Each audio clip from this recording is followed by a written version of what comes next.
This is my parents, Roy and Laura Diteman, and their anniversary is coming up June 1st. It was in 1957, and we're going to talk about a little bit about when they got married. You guys ready for this? This is your debut, right, Dad? Oh, Okay. definitely. Okay.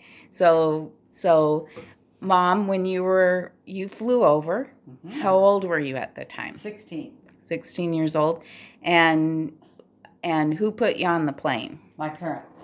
Yeah. Yes. And what was that like? Well, I thought it was going to be fantastic because Roy had sent me enough money to be able to go first class. Well, my dad and mom were moving to California, and so my dad got me a coach flight instead of the first class so that they could move to California with the rest of the money that Roy had sent me to get married, to fly there. So anyway, of course, I'm not worried about it at all. And so I say goodbye to everybody, and I get on this plane, and it's horrible. I mean, the way that Roy described it to me, I thought, well, this first class, I'm going to have stewardess and meals and all of this first Just like class. in the movies. Yeah. And so I was all ready, but the plane didn't fit what he said. It was just not anything. So I get in there, and there is a lady that was supposedly a stewardess, but they didn't serve food. It was kind of like sandwiches or something, and it was full of servicemen.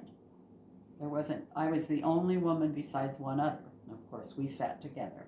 So the plane takes off, and it barely gets off the ground. I mean to shout, it was scary. Okay, so we're taking off. We hit storms and turbulence and all of this. I got deathly sick, airsick. And the way Dad had described it, they'd take care of me if I had a problem like that.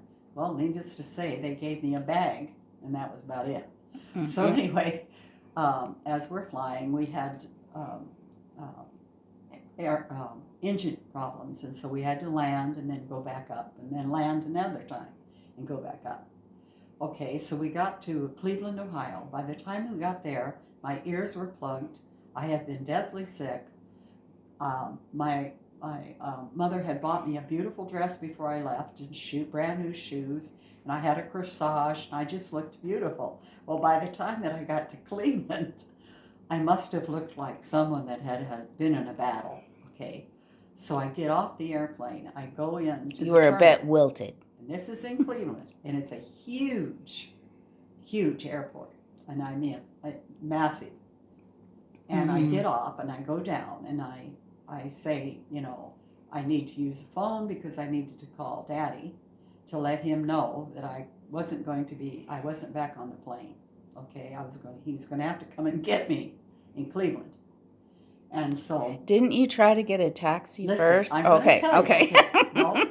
So anyway, I called Berkeley's, Dad's friends, Edwin and Virgie Berkeley, told them the problem that I had. Dad was at the airport waiting for me. Well, needless to say, I wasn't going to come in there. And so I said, can you go to the airport and let Roy know that I'm not going to be there? I'm in Cleveland, and I need him to come and get me, in other words.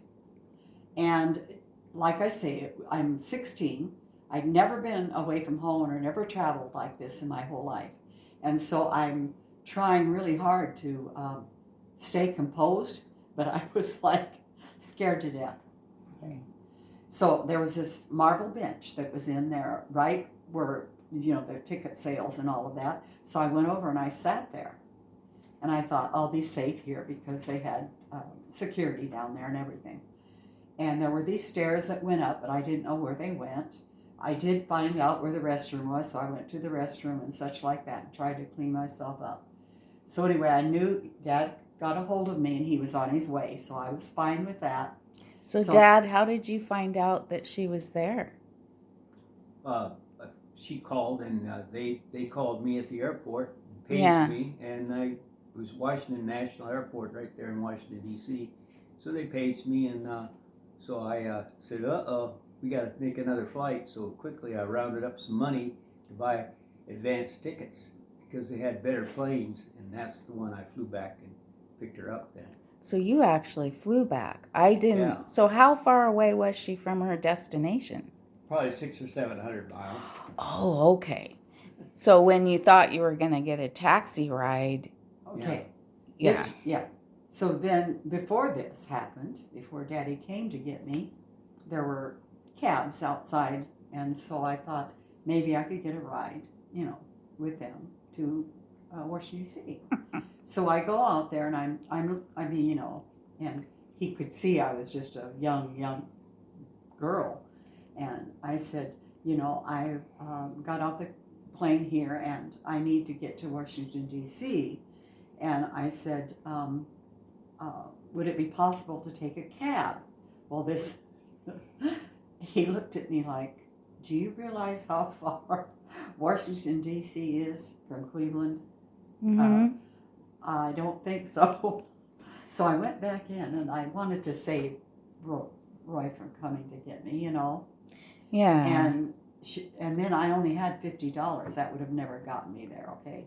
So then that's when he called, and we straightened it out where I got on, he came to get me. Amazing that this was a time before cell phones, and you were still able to communicate with one another, right? That's right. Yeah. That's right. Barely. Yeah. So one thing, so there you are sitting on your marble bench. Right. Sitting on my marble bench with my corsage, looking very pathetic, and knowing I was safe there, so I thought no big deal, but I did, So anyway, it didn't take him very long, believe me, to get there. I mean, it was a matter of what probably, honey? You caught the next flight about 2 hours. 2 hours. And so I was looking at the stairs, wondering what was up there, but frightened to go up. And so I saw his pant legs. Now, how I knew My it was pant him. legs, I walked with just pant legs. No. No body. No, there was a kind of a wall that came down, and you couldn't see the person till they got below that certain area. Yeah. And so then I saw him. Of course, I went running, and he comforted me, which was sweet. So then he said, "What are you doing down here?" And I said, "Well, they had the bench there, and I just felt safer." He said, "Do you realize that the steps up above there's television, there's a place to get food, there's everything up there." And so we went up there. So what did you think, Dad, when you saw your bride-to-be? I thought, help. Did you? No, I didn't think help. I would say it's good to see her. Yes, I'm you glad did. she made it this far, because I'd hate to have to fly him back to He didn't Chicago know. or somewhere to pick her up. You didn't know that Daddy had taken half the money yet. Yeah, He didn't know that I went coach. yeah. Because in those days, people wanted to save money. $100 coast to coast by flying on these old planes that took the mail and the milk and whatever to every little town, and they're up and down. And those planes were built. They're DC-7s. They were built by Douglas Aircraft in the 1930s. But they're very, very good plane, but not made for comfort. That's it. At all. Yeah. Is that why the service guys were on The there? Because service it's guy, the 'cause least expensive? Yeah, they're least expensive. $100 from coast to coast, which turned out years and years later you could fly a beautiful jet for $100. Now tell her no more. Tell her what you paid for the tickets for me to fly first class. What you sent me. $380. I think $380. I think it So was. my dad got the best end of that deal. You fly on the Super Constellation, Bless his heart. which is a prop jet, and it's a very quiet and comfortable plane for its day. Comparatively comfort, yeah. So what was it like for you to get into a regular plane? Well, it was Mom? pressurized, number one. The other one was not. So your ears would plug and pop. So I got on there and I sat. My goodness, the seats, stewardess, food, everything. It was absolutely not even anything to compare with it.